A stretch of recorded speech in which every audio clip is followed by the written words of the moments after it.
투데이 인사이트 시간입니다.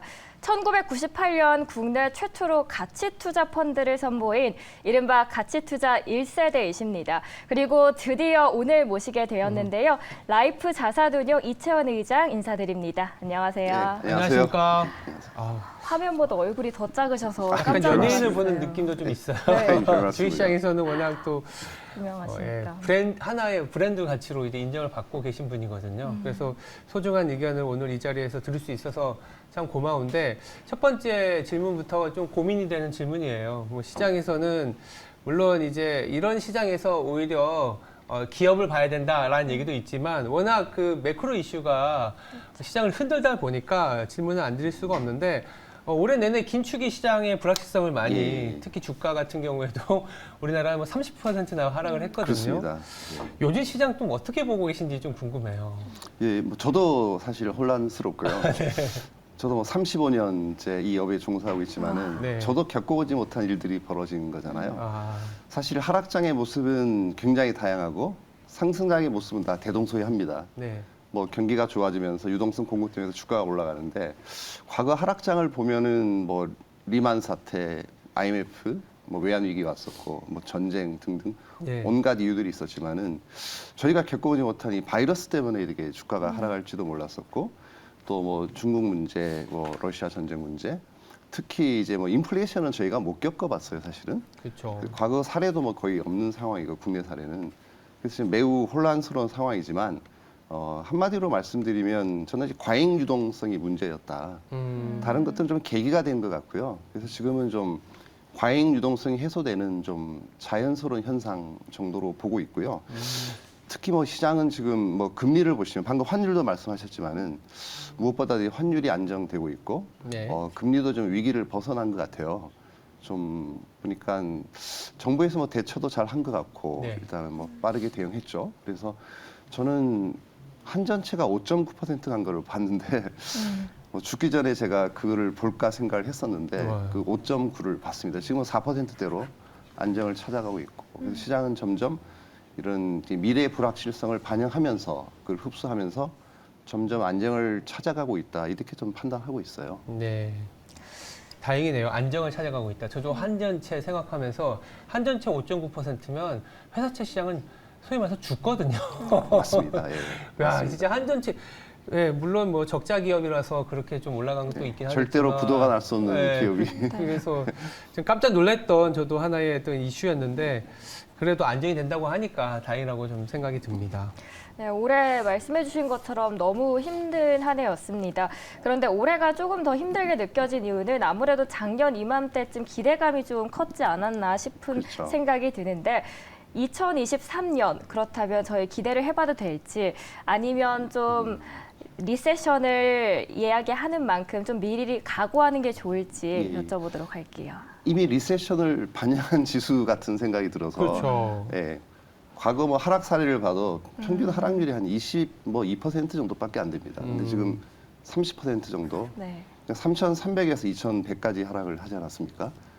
그 정도 하락을 했으면 거의 내년에 엄청난 리세션이 온다는 게 이미 주가에 반영이 다 돼 있다고 보고 있기 때문에 저희가 오히려 우려되는 거는 그 리세션이 안 오면 어떻게 되나 이런 생각도 하고요. 오히려 리세션을 대비해서 이미 시장은 충분히 반영을 하고 흡수를 하고 있다고 생각을 해요. 제가 뭐 경제 전문가는 아니니까 네. 뭐 매크로 쪽은 정확히 예측하기 힘들어도 과거 경험상 우리나라 같은 경우는 이제 뭐 아직은 뭐 은행이 탄탄하잖아요. 맞습니다. 그래서 뭐 시스템 위기가 올 가능성은 거의 없다고 보고 있고. 그래서 아까도 말씀드렸지만 이제 과잉 유동성이 제일 문제였고 그게 이제 해소되는 좀 자연스러운 과정이라고 판단하면은 저는 내년에는 시장이 나쁘지 않다 오히려 그리고 오히려 좋을 수도 있다 심지어는 그런 기대까지 하고 있습니다. 그런 뭐 증거물들은 여러 가지 이제 심리 지수 같은 거를 보면 시장 참여자의 심리가 최악인 것 같아요. 지금 지표로 봐도 뭐 예를 들면 공포 지수라든지 예. 뭐 선물에서도 좀 매수보다는 매도 포지션이 뭐 역대 최고급이거든요. 시장을 좋게 보는 사람이 거의 없는 거죠. 이런 증거물들로 봐서는 시장이 의외로 내년에는 나쁘지 않다라는 저희는 결론을 내리고 있어요. 시장이 오히려 나쁘지 않다. 그러니까 시장에서는 이런 약간 공식화되어 있는 게 뭐냐면 이 일드 커브라 그래서 장기 금리와 단기 금리가 역전이 되면 무조건 경기 침체가 온다. 그리고 그게 이 선행에서 경기 침체가 오는 게 아니라 이 장단기 금리 역전이 되면 시차를 두고 온다. 뭐 이런 약간 공식이 있거든요. 저도 이제 그렇죠. 어디 세미나 가면 네. 그 공식을 알고 있다면 주가가 먼저 반영한 거 아닐까요? 뭐 올해 같은 경우에는 미국 같은 경우에 벌써 지금 오늘 3분기 GDP 나왔는데 1, 2분기가 저기 사실 마이너스였거든요. 그럼 지나간 거 아닐까요? 이런 생각도 하는데 그런 너무 이제 최근에는 이 투자자분들이 공부를 많이 하려고 하는 것도 있어서 그런지 몰라도 매크로 변수에 너무 많이 좀 이 몰입이 되는 경향이 있거든요. 맞습니다. 지금은 그럴 맞습니다. 필요 없다고 보시는 거죠. 그렇죠. 그리고 네. 지금 저희가 중요하게 보는 거는 증가율이 중요한 것 같아요. 아. 예를 들면 올해 인플레이션이 뭐 10%였다. 그렇죠. 이게 인플레이션이라는 게 YOY나 MOM, 그러니까 전년 대비, 전월 대비로 나오는 거잖아요. 그러니까 증가율이 중요한 건데 내년에도 10%냐? 이거는 뭐 말이 안 되는 얘기고요. 그렇죠. 저희가 맥시멈 가야 3, 4%, 최근에 막 1, 2% 얘기도 나오고 있지 않습니까? 네. 그럼 증가율 자체는 둔화되는 거고, 예를 들면 미국이 금리를 올린다. 근데 지금 뭐 4.5까지 왔지 않습니까? 근데 만약 이제 내년에 5.5까지 간다. 그럼 20% 올리는 거잖아요. 네. 근데 예를 들면 얼마 전에 1%였는데 1%에서 4까지 왔으면 4배 오른 거잖아요, 금리가. 근데 뭐 끼케야 20% 오른다. 그래서 막상 내년이 닥치면 이제 증가율 자체가 급격히 둔화됩니다. 모든 지표들이 금리 인상 증가율이라든지 뭐 인플레이션 증가율이 둔화되기 때문에 심리적으로 많이 안정이 될 거고 그런 면에서 보면 과연 내년이 올해보다 나쁠 거냐. 올해가 최악이었는데 그렇죠. 그런 생각을 하고 있습니다. 결국 이제 가격이 뭐 아무리 매크로 지표가 안 좋아도 기업은 또 돈을 버는 기업이 있고 네. 가격이 충분히 싸다면 기회는 있다 이렇게 그러면 이제 오히려 더 중요한 어떤 투자 컨셉이나 투자 아이디어로 넘어가면 최근에 시장에서는 그런 게 있는 것 같아요. 1970년대와 좀 닮았다. 스태그플레이션 얘기하면서 그렇죠. 금리가 이렇게까지 높았던 상황은 없었고 이게 실질 임금이 급격하게 하락하면서 이제 뭐 금리는 높은데 성장도 안 되고 막 이렇게 엇박자 나는 상황. 혹자는 아니다 IT 버블 때하고 좀 비슷하다. 좀 테슬라 같은 거 봐라. 이렇게 예. 무너지고 있는 거 보면 이 IT 버블이 잘 아시겠지만 올해 한 해에 20-30% 하락했으면 내년에는 그래도 괜찮아 했는데 그 다음에는 30%더 빠졌거든요. 그래서 그렇죠. 그렇게 우려하시는 분들도 있어요. 근데 이럴 때 오히려 가치주가 좋았다라는 그런 예. 얘기들이 많이 나오거든요. 맞습니다. 과연 정말 가치주가 올해도 사실 상대적으로 좀 선전했지만 이 사람들이 조금 이제 청개구리 같은 게 올해 가치주 좀 버텼으니까 내년에는 금리 멈추면 또 성장주가 될 거야. 막 이런 생각들도 하시거든요. 이게 어떤 식으로 좀 접근을 해야 될지가 좀 궁금합니다. 그렇습니다. 어려운 판단인데요. 네. 그러니까 국내 과거 사례는 아까도 말씀드렸지만은 유사한 사례가 없어요. 네. 일단 저희가 인플레이션을 못 겪어봤기 때문에 제가 이제 미래를 예측하는 건 참 잘 못합니다. 대부분의 가치 투자자는 그런데요. 근데 과거만이 이제 미래를 판단할 수 있는 유일한 방법이다라는 말씀을 1775년 이제 3월 23일 날 그 패트릭 헨리라는 미국의 독립운동가 계시잖아요. 그래요? 오. 그분이 이분을 잘 모를 수도 있는데 네. 아마 자유가 아니면 죽음을 달라 이 문구는 기억을 하실 겁니다. 그날 그 연설을 하셨는데요. 그 문구에 보면은 내 발길을 비추는 유일한 등불은 경험의 등불이다. 라는 멋있는데요? 말씀하셨는데 그래서 그분이 이제 주장하시는 게 미래를 판단할 수 있는 유일한 기준은 과거다. 그래서 이제 과거 사례가 중요하다라고 생각하고 있습니다. 근데 70년대 이제 미국의 사례가 거의 유사한 사례라고 판단이 되는데요. 네. 그 당시 상황이 이제 73년 정도였고 1차 오일 쇼크죠. 그래서 유가가 전년 대비 75% 상승을 했고요. 네. 중동의 소규모 국지전이 벌어지고 있었고 베트남전 막바지가 이제 그 시기입니다. 네. 이런 모든 게 겹쳤는데 플러스 중요한 거는 니프티 피프티 장이었어요 그때가. 그렇죠. 1960년대 후반에. 그렇습니다. 네. 73년까지 그 장이 유지가 됐었고요. 네, 그래서 멋진 50 종목이라는 의미인데요. 예를 들면 뭐 폴라로이드, 제록스 같은 그 시대를 주도하는 성장주가 네. 장세를 크게 주도했던 이제 굉장히 큰 성장주 장세였습니다 그때가. 그게 마무리 국면이었어요 그때가. 그 거품이 좀 이제 꺼지는 그런 국면에 있었고요. 그래서 그 모든 게 겹쳐져서 그때 73년에 인플레이션이 이제 급격하게 오면서 S&P가 48% 하락을 합니다. 근데 재밌는 거는 그 다음 해 바로 73% 반등을 하는 거예요. 그러니까 거의 48% 빠졌다가 73% 반등을 하고 8년을 횡보를 합니다. 8년을 횡보를 하는데 그 사이에 이제 성장주는 큰 폭의 하락을 어떤 종목은 80% 하락한 종목도 있고 그 회복하는데 15년 이상 걸렸다고 하더라고요. 15년. 근데 재밌는 게 두 가지가 있는데 첫 번째는 그 반등한 시기가 미국 경기가 최악이었다는 거죠. GDP 성장률이 마이너스 5%였어요. 그래서 엄청난 경기 침체 시기인데 주가는 급등을 했다는 거거든요. 근데 이유는 그거 같아요. 인플레이션이 지표가 잡혔어요. 예. 인플레이션이 이제 증가율 자체가 그러니까 YOY가 꺾이면서 거기에 환호한 시장 참여자들이 이제 주식을 매수하면서 크게 올랐는데 근데 반등을 하고 나서 8년을 횡보를 했지 않습니까? 예. 근데 문제는 그 8년인데 그 8년간 가치주가 엄청난 시세를 났다는 거예요.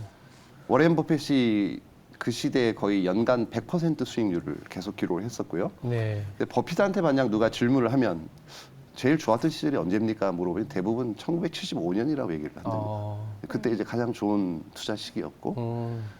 데이빗 드레먼이라는 분도 계신데 그분이 역발상 투자라는 책을 쓰셨는데 정말 네. 좋은 책입니다. 네. 위대한 가치 투자자 중에 한 분이신데 그분이 1996년에 인터뷰를 하셨어요. 그 인터뷰 내용에 보면은 70년대 후반부터 80년대 초반까지 시장은 재미가 없었다.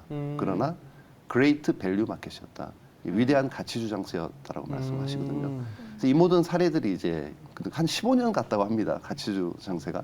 근데 일반적으로 그 99년 닷컴 버블도 말씀하셨지만은 성장주 사이클은 짧고 강력하게 와요. 1년이었잖아요. 네.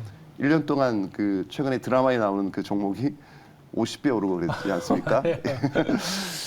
그래서 그런 사례들이 있었는데 요번은 성장주 사이클이 너무 길었던 거죠. 그렇죠. 그 7년 넘게 갔잖아요. 미국은 뭐 네. 2014년 이후부터 성장주 그쵸. 사이클이었고 제 가치주 펀드 수익률이 안 좋았던 게 좀 그런 시기였는데요. 근데 이게 한 5년 정도 갈 거였는데 코로나 때문에 한 번 더 갔죠. 한 번 더 갔죠. 네. 미 언택트가 더 강화되면서 미래에 벌어질 일이 앞당겨져서 벌어지면 시세도 빨리 올라버린 거죠.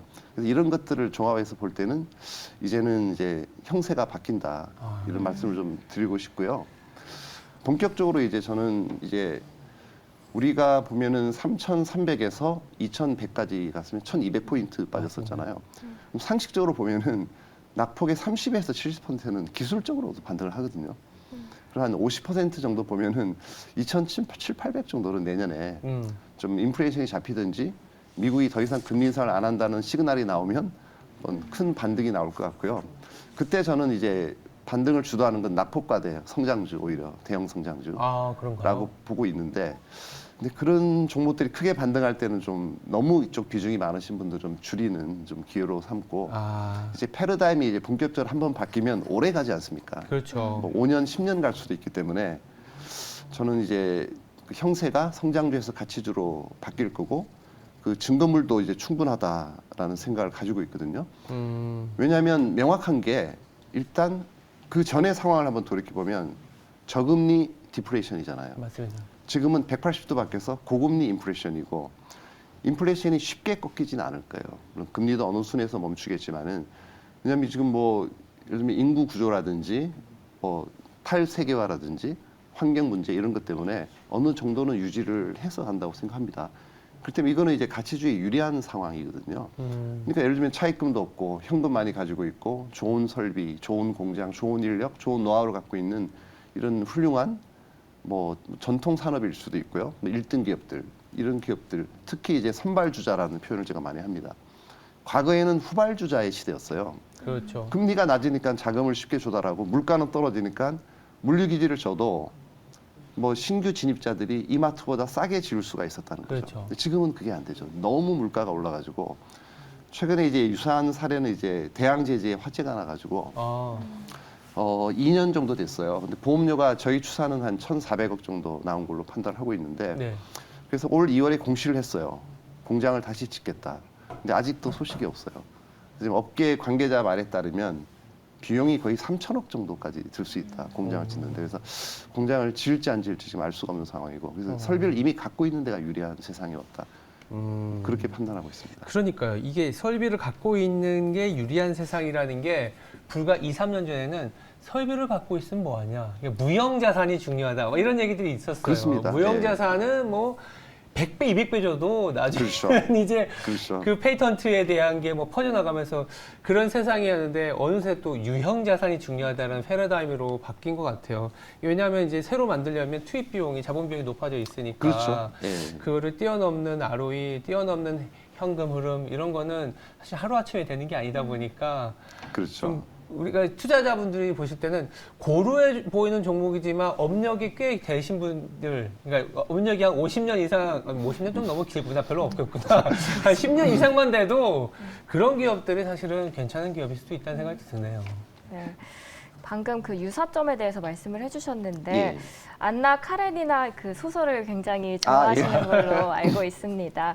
거기서 구절이 있었는데 행복한 가정은 다 비슷하지만 불행한 가정은 제 각각의 불행을 안고 있다라는 보는데 이 상승장의 모습은 다 비슷하지만 하락장의 모습은 뭐 다양하다. 원인이 전쟁도 있고 코로나 그렇습니다. 등등도 예. 있는데 예. 이 과거와 현재의 하락장 속에서 가치주가 부각이 받았다고 했는데 그 안에서 예. 그렇다면 2023년에는 가치주 안에서도 좀 다른 포인트들이 있을까요?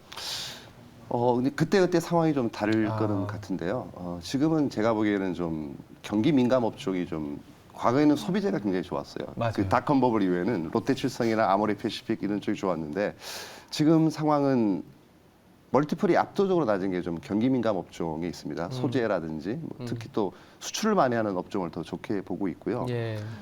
그리고 이게 보면 저평가된 종목들이 좀 많아서 군을 이루어야지 이게 좀 일종의 좀 테마를 형성하는 표현이 적절하지는 않을 수 있겠지만 예. 좀 그런 시세를 주도할 수가 있거든요.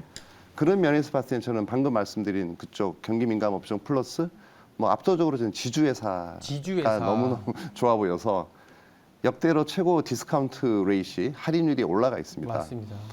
그래서 뭐 10억을 주고 산 주식인데 이게 4억에 거래되고 있는 이런 실정이라서 이건 논리적으로 맞지가 않아서 이거는 이제 거버넌스 문제도 있겠지만 그 부분이 좀 해결이 되고 있는 조짐이 보이고 있어요. 근데 이제 더블 카운팅 이슈가 계속 발목을 잡고 그렇죠. 있어갖고. 근데 좀 말이 안 되는 게 제가 네. 하나만 예를 들어보면 네.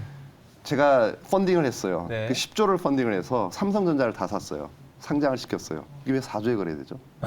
그렇죠. 더블 카운팅이지만 10조의 가치가 있잖아요. 네. 그또 하나 질문 드리고 싶은 건 ETF는 어떡하죠? 아, ETF 더블 카운팅이잖아요. 그렇죠. 근데 왜 ETF는 제값에 거래야 되죠? 그래서 이거는 어떤 좀 아. 인식의 차이인 것 같습니다. 시장의 오해인 것 같고요. 하긴 그러니까 이게 보통 이제 애널리스트 분들이 지주회사에 밸류에이션 줄 때 뭐 SOTP 같은 밸류에이션도 네. 많이 하잖아요. 그러면 그게 뭐냐면 SOTP가 별게 아니라 이 각 지주회사는 자회사를 갖고 있는데 그 자회사가 벌어들이는 영업이익의 지분율만큼 자기도 영업이익을 받아야 되잖아요. 근데 그거보다 할인을 많이 받고 있는 거예요. 보통 30%, 50% 어떤 건뭐 할인이 70% 할인 받고. 그렇죠. 아, 근데 지주회사 잘 봐야겠네요. 근데 이제 지주사가 갖고 있는 자회사를 매각을 할 때 경영권 프리미엄을 받고 팔 거잖아요. 그렇죠. 최근에 프리미엄이 100%인 건 아시죠? 네. 그리고 경영권 이번에 또 100%입니다. 법도 예. 살짝 좀 바뀐 부분도 그렇죠. 도움이 의무 공개 되지 매수 않을까. 네. 문제라든지 훨씬 도움이 되고 그게 계기가 될 수 있죠. 아, 그러네요. 제 기사를 봤는데 만년 저평가 지주사 투자해도 될까라고 하면서 이 상반되는 관점이 있었어요. 삼성물산은 예. 되고 SK는 안 된다. 이런 거에 대해서는 어떻게 바라보시나요? 뭐 저는 그 논리에 뭐 찬성을 하는 편은 아니고요. 그러니까 결국 밸류에이션도 중요하고요. 디스카운트가 얼마나 돼 있느냐. 그리고 대주주의 의지, 기업의 의지, 경영진의 의지가 굉장히 중요하다고 생각하는데 SK는 의지가 강한 회사죠. 소통을 많이 하고 열려 있고 제가 보기에는 주가가 오르기를 원하는 기업에 투자를 해야 된다고 생각합니다. 기본적으로. 주가가 오르기를 원하는 근데 기업. 주가가 오르기를 원하고 있죠.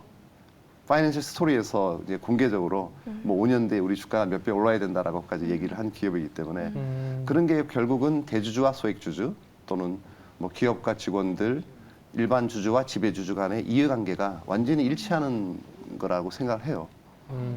이해관계가 일치하지 않으면 투자를 안 해야 된다고 생각합니다. 그렇죠. 아무리 좋은 기업도 우리 회사 주가가 올라가면 곤란합니다. 이런 기업은 투자하지 말라는 거죠. 알겠습니다. 지주사가 딱 기억이 남네요. 저도요. 네.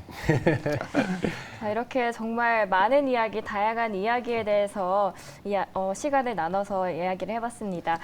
오늘 정말 좋은 이야기 해주셔서 감사하고요. 네, 지금까지 라이프 자산운용 이채원 의장과 함께 이야기 나눠봤습니다. 감사합니다. 감사합니다. 잘했습니다.